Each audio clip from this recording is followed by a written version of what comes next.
Hei kaikille! Tänään teemme ukrainalaista perinteistä jouluruokaa, salattia nimeltään vinaigrette. Vinaigretin valmistamiseen tarvitaan nämä ainekset.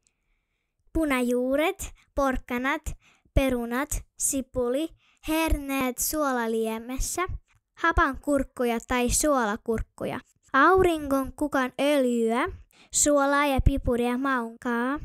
Ensin keitetään punajuuret, porkkanat ja perunat kuorineen. Kun ne ovat kypsiä, jäähdytetään niitä. Kuoritaan ja leikataan pieneksi kuutioksi.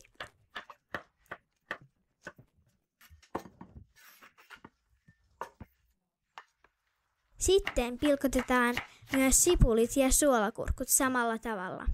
Kaaden neste pois herneistä ja lisätään ne salattiin.